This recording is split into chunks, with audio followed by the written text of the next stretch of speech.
इसे बचपन से ही जानवरों से बड़ा प्यार था।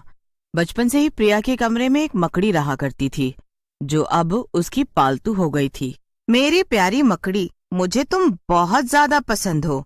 सिर्फ तुम ही तो एक हो जो बचपन से मेरे साथ हो। मेरे स्कूल में भी कभी कोई मेरा इतना अच्छा दोस्त नहीं बन पाया। सबको मैं बदसूरत जो लगती थी, पर तुमने कभी मेरा साथ नहीं छोड़ा। मकड़ी आकर प्रिया के हाथ पर बैठ जाती है। तुम्हें क्या पता, मेरा रिश्ता देखने के लिए लोग आ रहे हैं आज।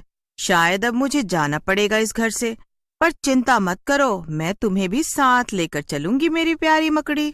तभी प्रिया की माँ उसे आवाज लगाती है, प्रिया जल्दी आ नीचे, लड़के वाले आगे हैं। प्रिया दौड़कर नीचे आ जाती है। लड़के का नाम बिरजू था और वो अपने माँ बाप के साथ आया था, पर प्रिया की शक्ल देखकर तीनों ही लोग मुंह बना लेते हैं। बिरजू की माँ प्रिया की माँ से कहती है, वैसे तो आप लोगों ने अपनी बेटी की शक्ल तो देखी ही है, और एक बार मेरे बेटे को देखिए, कितना गोरा चिट्टा है। मुझे नहीं लगता कि इन दोनों की जोड़ी अच्छी जमेगी। ये सुनकर प्रिया को बहुत ज्यादा दुख हो जाता है। वो सब तो ठीक है, पर हमें दहेज में 10 लाख रुपए चाहिए, और मुझे नहीं लगता आपकी बेटी को कोई और रिश्ता देगा अपना, तो सोच लीजिए आप।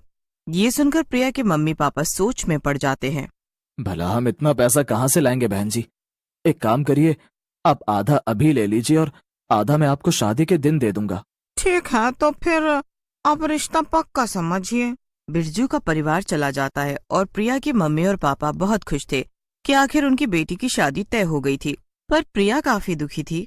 मम्मी पापा, ये इतना पैसा आप लोग कहाँ से लाएंगे? कैसे होगा ये सब कुछ? मुझे तो वो लोग ठीक नहीं लगे। अरे तू मत चिंता कर बेटी, सब ठीक हो जाएगा। ऐसे ही शादी का दिन आ जाता है, पर शादी के एक दिन पहले बिरजू गुस्से में प्रिया के घर आता है और उसके मम्मी पापा को धमकाने लगता है। क्यों अंकल आंटी, हमारी क्या बात हुई थी कि आप हमें शादी से पहले सारा पैसा दे देंगे?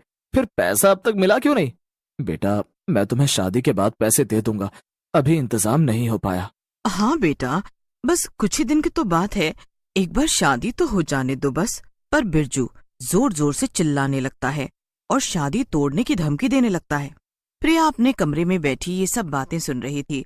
उसकी मकड़ी भी उसके पास ही थी और उसके हाथ में बैठी थी। बिरजू को अपने माँ बाप पर ऐसे चिल्लाता हुआ सुनकर प्रिया को बहुत ज्यादा गुस्सा आ जाता है। वो बाहर जाकर बिरजू से कहती है, बस बहुत हो गया बिरजू, नहीं करनी मुझे ये शादी, और नहीं देने मुझे तुम लोगों को कोई भी पैसे। बेटा, ये तुम क्या कह रही हो? अंदर जाओ, हम लोग संभाल लेंगे। पर बिरजू को प्रिया का बोलना बिल्कुल भी अच्छा नहीं लगता।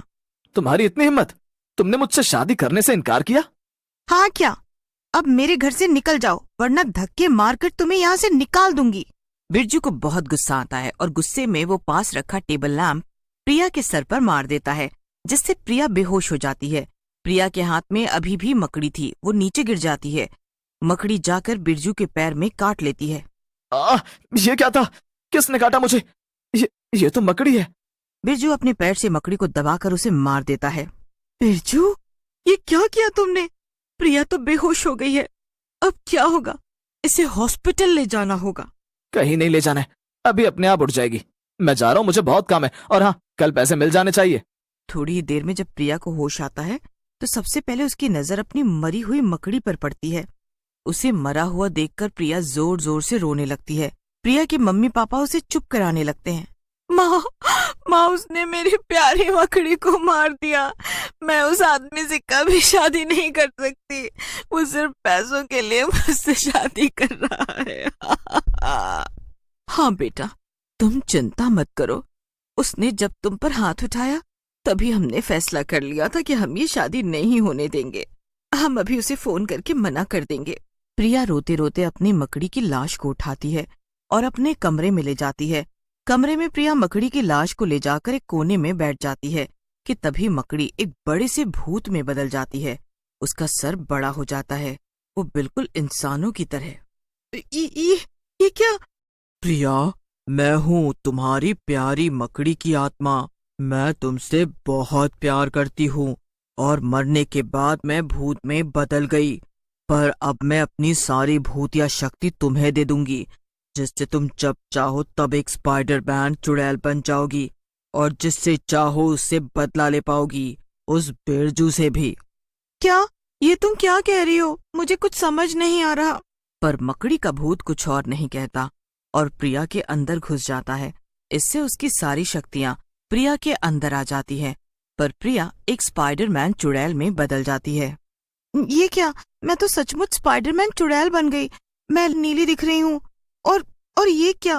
प्रिया अपना हाथ हवा में घुमाती है और उसके हाथ से मकड़ी का जाल निकलता है। वाह, ये तो कमाल है मेरी प्यारी मकड़ी। मैं सब कुछ समझ गई।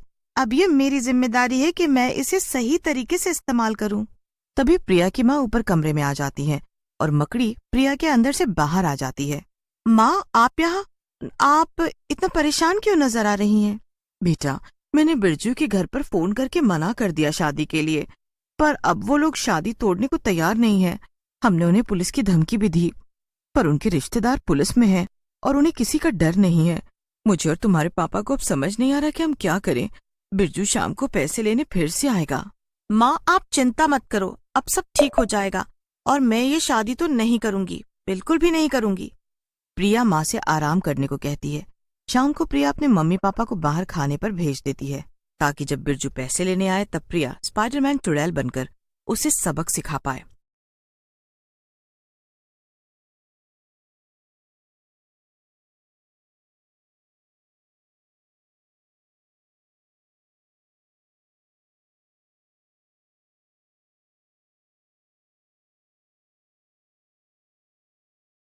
इस बार माई 11 सर्कल पे 1 करोड़ से तो बस शुरुआत है, तो सोचो कितनी बड़ी बात है। बिरजू घर आते ही अंदर घुस जाता है और तेज तेज से चिल्लाकर पैसे मांगने लगता है। तभी प्रिया, जिसके अंदर मकड़ी की आत्मा थी, उसके सामने आ जाती है। ओ प्रिया जी, कैसी हैं आप? लगता है आप बड़ी मजबूत हैं। तभी इतना तेज लैंप लगने के बाद भी आप एकदम बढ़िया हैं। क्यों बिरजू, तुझे दिन में समझ नहीं आया था क्या? मैं तेरे जैसे बदतमीज, लालची और बेवकूफ आदमी से कभी शादी नहीं करूंगी और ना ही तुझे एक पैसा मिलेगा। पर इससे पहले कि बिरजू कुछ करता, प्रिया स्पाइडरमैन चुड़ैल में बदल जाती है और बिरजू पर अपने जाल से हमला कर देती है। ये क्या है? ये मैं इस जाल में कैसे फंस गया? कोई बचाओ! ये लड़की नहीं है, ये तो कोई स्पाइडरमैन चुड़ैल है। बचाओ, बचाओ! स्पाइडरमैन चुड़ैल अपने जादू से जाल में फंसी हुए बिरजू को हवा में उड़ा देती है और फिर उसे जमीन पर पटक पटक कर बेहोश कर देती है। जैसे ही बिरजू को होश आता है, वो दौड़कर अपने घर जाता है। अपने घर पहुंचकर बिरजू अपने मम्मी पापा को बुलाने लगता है। तभी बिरजू अपने माँ बाप के कमरे में जाता है और वहां का नजारा देखकर चौंक जाता है। सामने स्पाइडरमैन चुड़ैल छत पर चिपकी हुई थी और उसके मम्मी पापा जाल में फंसे हुए थे। बेटा, हमें बचाओ बेटा! बिरजू को देखकर स्पाइडरमैन चुड़ैल जमीन पर कूद जाती है और बिरजू को अपने जाल में फंसा देती है। अब तीनों मेरी बात ध्यान से सुनो। मैं तुम्हारे बेटे बिरजू से शादी नहीं करूंगी। ये शादी नहीं होगी और किसी ने भी जबरदस्ती की तो तुम तीनों के साथ अच्छा नहीं होगा।